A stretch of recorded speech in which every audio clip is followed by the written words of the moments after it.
Hey guys, it's time to do a full comparison between the Galaxy J5 2015 here versus the 2016 model here, and we're going to be talking about what are the differences and should you upgrade or buy the new J7 2016. Is it worth buying or not? We're going to be talking about that, comparing to the older model. So first of all, if we talk about the price, the J7 2016 is costing around $300, at least where I live, in between $300 to $350.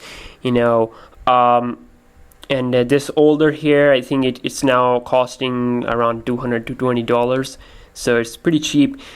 So let's just talk about here what are the differences. First of all, in terms of the design and the build quality. Now you can see that both phones are made up of plastic, but now they have made the J7 2016 semi-premium. It has this metallic metal, you can say aluminum on the sides, just to make it a little bit more premium, and still has this removable back, so you can remove the back easily and swap out the battery. So we got same stuff from the last year.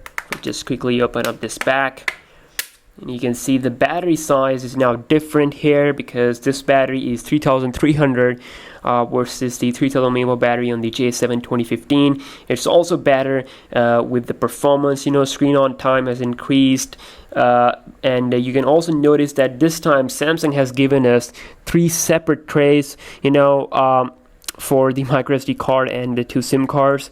You can do that on this one also, but you have to put like 1 SIM card and microSD card in this same tray. But now it's much more convenient with the new J7 2016. So I'm just gonna close the backs here, and of course there are dual SIM phones, 4G supported, so that is great. Also, if we get right into the front of these phones, of course 5.5-inch display, 720p HD resolution.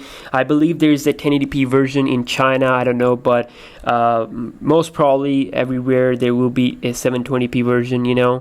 This one will be available. So it's a nice display. Okay, I gotta say it's a nice display. But as a smartphone guy, I have these top phones. I have to say 5.5 in 720p is not that much of a great combination. They should have upgraded the display to 1080p, at least 1080p. But Samsung is Samsung. They still have 720p display.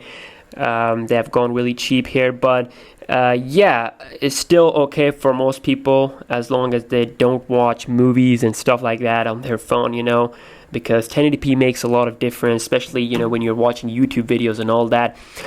So you can see both are having the same screen size. We have these touch buttons, the home button, Samsung's usual design language. The software, of course, the J7 2015 here has the 5.1.1 Lollipop versus the new J7 2016, which comes with the Marshmallow right out of the box, which is a great thing.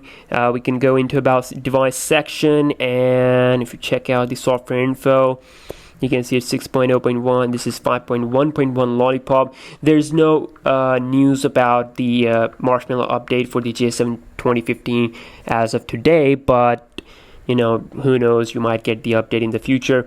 So they are very similar. Again, there's basically no performance differences there with the Marshmallow. RAM is, the RAM management is pretty much the same. If you have watched my speed test video, you know what I'm talking about. So you can see, but some differences, like we have in the status bar, the quick settings area. This is more like white and more cleaner, you can say. Closer to like stock Android type of touch there, material type design theme type thing. This one, of course, typical Samsung's blue old UI color.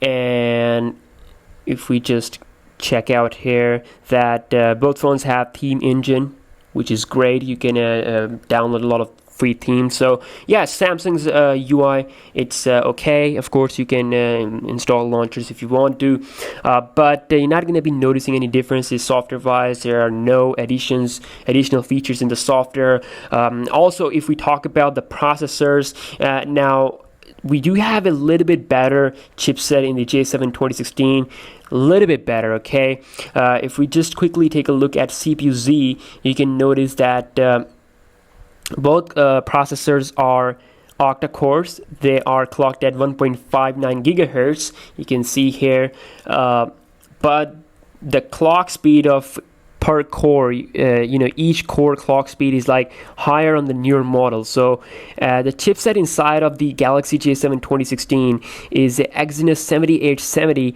while here we have Exynos 7580, and the only difference, the big difference here is the GPU, which is Meli T830 inside of J7 versus Meli T720 on the J7 2015. You cannot expect like 100% faster GPU here. Of course, we're talking about budget phones, so the differences will be like 5% or 10% faster speed. That's all. And I'll be doing a gaming test also. So you can see the base clock speed of the J7 2016 is at 546 megahertz, and it never goes down, less than the 546. Here it's always 400. The base clock speed is 400, so they've done a little bit tweak to the 7580 and has this new GPU and named it 7870. So, but in general, speed wise, the J7 2016 is just slightly faster overall compared to the J7 2015. Next off, if we talk about the cameras in these bad boys, both are having 13 megapixel camera on the back with the LED flash and of course speakers. So not that much of a change design on the back also. So on the front you got 5 megapixel camera with LED flash, so pretty much the same stuff. Camera UI is also pretty same looking. You can see the modes here. The J7 2016 has this night mode, which is kind of a new addition there. Other than that, pretty much the same stuff. HDR, beauty face. We can take a look here at the other settings. If we check out the full settings here, you can see the video recording is up to full HD 1080p, and both have this quick launch feature where you can launch the camera by double pressing the home button. There's like basically there's no difference at all when it comes to the camera, the camera UI. But if we talk about the picture quality, the J7 2016 produces a little bit better pictures when it comes to colors. It's like more vibrant, and I have to say it's like a marketing trick by Samsung. You can capture photos like this on the J7 2015. You just have to do a little bit of editing with the built-in editor, and that's pretty much it. Basically, for the price, the J7 2016 is doing a great job giving you nice pictures the way you expect from a $300 phone. And also front camera is 5 megapixel, which also can record the HD video up to full HD video actually, which is a great thing. So let's take a look at the videos.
So lastly, if we talk about the batteries in these bad boys, again, we have a little bit bigger battery size with the J7 2016.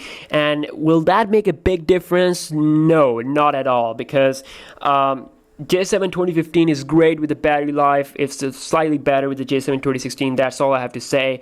And you can still expect the phone to give you in between 5 to 6 hours of screen on time, just like the J7 2015.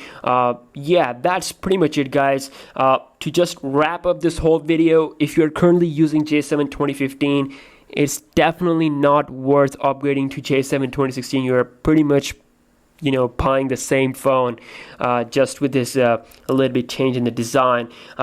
So my suggestion is to go for like something else. Like if you have $300, there are a lot of great options, and if you are like a true Samsung user, you can try out their Galaxy A series, because specs wise they're the same, but the build quality is a lot more premium. They have glass and metallic combination, and they even have fingerprint sensor. So I'm going to be comparing the J7 2016 to the Galaxy A7, and the J5 2016 to the Galaxy A5 camera wise also, so you can decide which phone you have to buy. And there are other options like Nexus 5X. I know a lot of people want me to compare the J7 to the Nexus 5X, so hopefully I'll be doing that video pretty soon. So thank you so much for watching this video, and again, give it a thumbs up if you enjoyed, and I'll catch you guys in the next one.